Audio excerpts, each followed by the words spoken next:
asalaamaaleykum mbokki Sénégal temps yi nag yëf yi évidemment dafa xaw a métti conseil constitutionnel bu mu jëlee dogalam dafa ne décret bu président Macky Sall jëloon le 3 février ne dàq na convocation corps électoral daanaka mooy woo sénégalais ñu dem wote ji le 25 février nee na tamit ci biir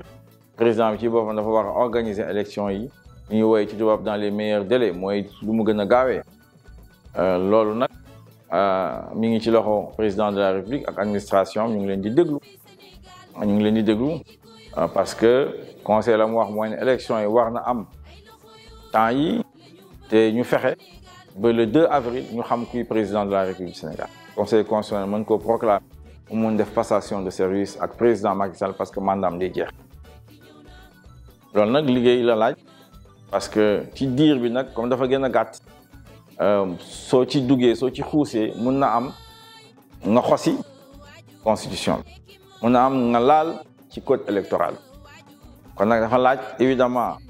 peut-être diisoo ak candidat yoo xam ne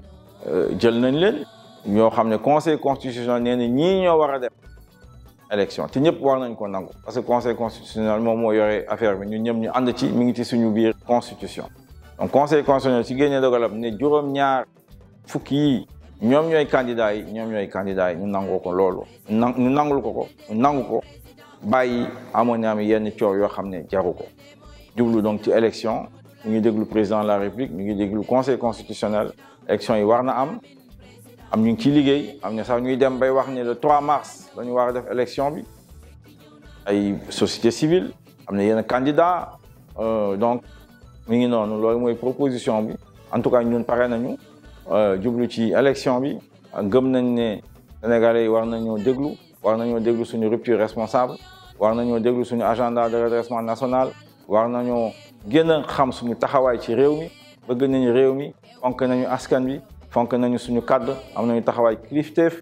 fii ci Sénégal lu jëm ci démocratie ci état de droit ci citoyenneté ci justice ci mandute loolu yëpp xam nañ ne ñun yàgg nañ ci ñun waa Tekki man Mamadou Lamine Diallo président Tekki kon nag loolu moo tax